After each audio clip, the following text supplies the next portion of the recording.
আমাৰ যিটো যোৱা পৰহি দিনাখন ৰবিবাৰ দিনাখন আমাৰ যিটো নতুন সভাপতি হ'ল গৌৰৱ গগৈ ডাঙৰীয়া, আমি তেখেতক আমি অভিনন্দন আৰু শুভেচ্ছা জ্ঞাপন কৰিছোঁ। তাৰ লগতে আমাৰ আৰু কাৰ্যকৰী সভাপতি জাকিৰ হুছেইন সিকদাৰ, ফৰজিলা তিৰ্কী আৰু প্ৰদীপ সৰকাৰ ডাঙৰীয়া, তেখেতসকলক আমি অভিনন্দন আৰু শুভেচ্ছা জ্ঞাপন কৰিছোঁ। আৰু লগতে আমি AICC-ক ধন্যবাদ জ্ঞাপন কৰিছোঁ। তেখেতসকলৰ যি প্ৰবল নিষ্ঠাৱান নেতৃত্ব তেওঁলোকে বাছি লৈছে। আমি আশা কৰিছোঁ যে অসমত এটা নতুন ৰাজনৈতিক পৰিস্থিতিৰ সৃষ্টি হ'ব। এইটো এতিয়া আৰম্ভ হৈছে এইটো, আৰু অহা 26ত যিটো ইলেকশ্যন হ'ব আৰু আমাৰ BTC কাউন্সিলৰ ইলেকশ্যন হ'ব, এই ইলেকশ্যনত এই সভাপতিৰ ডাঙৰ এটা প্ৰভাৱ পৰিব আৰু কংগ্ৰেছ দল ইয়াতে ভাল এটা ফল এটা নিশ্চয় আনিব।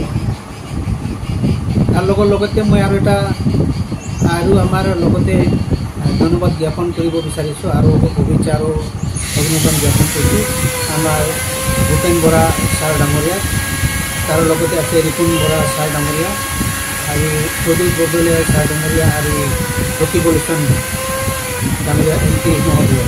আমি তেখেতসকলকো আমি কোকৰাঝাৰ জিলাৰ ফালে পৰা তেখেতসকলক আমি অভিনন্দন আৰু শুভেচ্ছা জ্ঞাপন কৰিছোঁ। আৰু এখেতসকলৰ নেতৃত্ব নিশ্চয় এতিয়া অসমৰ যিটো ৰাজনৈতিক পৰিস্থিতি সেইটো নিশ্চয় সলনি হ'ব আৰু কংগ্ৰেছৰ এটা ভাল আৰু অসমৰ মানুহৰ কাৰণে ভাল এটা দিন নিশ্চয় আহি আছে। ছেপ্টেম্বৰত BTC কাউন্সিলৰ ইলেকশ্যন হ'ব। এই ইলেকশ্যনত কোকৰাঝাৰ ডিষ্ট্ৰিক্টে বহুত জোৰদাৰে কাম কৰি আছে আৰু যিসকলক আমি ইয়াতে কেণ্ডিডেট পাইছোঁ তেওঁলোকে নিজাববীয়াকৈ সমষ্টিবিলাকত এইবিলাকে কাম কৰি আছে। তাত তেওঁলোকে পকেট লিংকন কৰি আছে আৰু মানুহৰ লগত তেওঁলোকে ভাল যোগাযোগ কৰিছে আৰু মানুহবিলাকে যিটো ৰেছপন্স দিছে এই ৰেছপন্সত আমি আশা কৰিছোঁ যে কোকৰাঝাৰ যিটো 12টা সমষ্টি আছে এই 12টা সমষ্টি আমি কংগ্ৰেছ দলৰ পৰা আমি প্ৰতিদ্বন্দ্বিতা কৰিম আৰু নিশ্চয় ইয়াতে আমি ভাল ফল এটা পাম বুলি আমি আশা কৰি আছোঁ। আমি ইয়াতে